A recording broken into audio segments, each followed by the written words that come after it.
మురళి తారీఖు మే 26, 2026. బాప్దాద గారి మధుర మహావాక్యాల సారాన్ని విందాం. మధురమైన పిల్లలారా, స్వయం భగవంతుడే మాకు టీచరై చదివిస్తున్నారనే ఖుషి సదా మీలో ఉండాలి. మనం వారి నుండి రాజయోగాన్ని నేర్చుకుంటున్నాం, ప్రజాయోగాన్ని కాదు. ప్రశ్న: ఈ చదువులోని ప్రత్యేకత ఏమిటి? మీరు ఎప్పటి వరకు పురుషార్థం చేయాలి? జవాబు: ఎవరు ఈ చదువును చాలా సమయం నుండి చదువుతూ వస్తున్నారో వారికంటే కొత్త పిల్లలు తీవ్రంగా ముందుకు వెళ్తారు. ఇది కూడా ఒక విశేషతే. 3 మాసాల తీక్షణ బుద్ధి కల కొత్త పిల్లలు పాతవారి కన్నా ముందుకు వెళ్ళగలరు.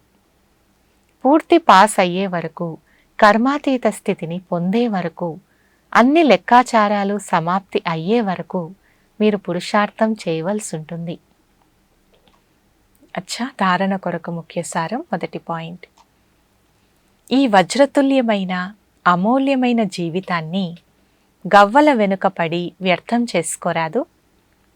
మృత్యు సమీపంలో మీ ముందే నిలిచి ఉంది కనుక మీ సర్వస్వాన్ని ఆత్మిక సేవలో సఫలం చేసుకోవాలి. రెండవది, చదువుపై, చదివించే వారిపై సత్యమైన ప్రీతిని ఉంచాలి. భగవంతుడు మమ్మల్ని చదివించేందుకు వచ్చారన్న సంతోషంలో ఉండాలి. వరదానము: క్యాచింగ్ పవర్ ద్వారా తమ అసలు సంస్కారాలను క్యాచ్ చేసి వాటి స్వరూపంగా అయ్యే శక్తిశాలి భవ. వివరణ: పురుషార్థానికి ముఖ్యమైన ఆధారం క్యాచింగ్ పవర్.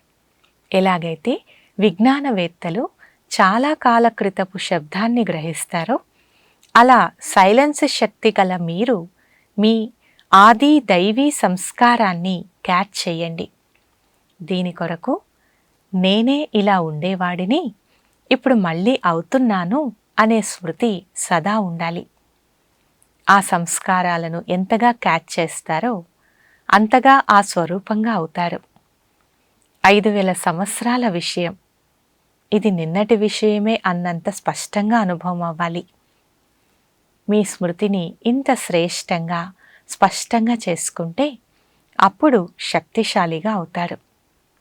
స్లోగన్: బ్రాహ్మణ జీవితం యొక్క శ్వాస ఖుషి. భలే ఈ శరీరం పోయినా ఖుషి పోరాదు.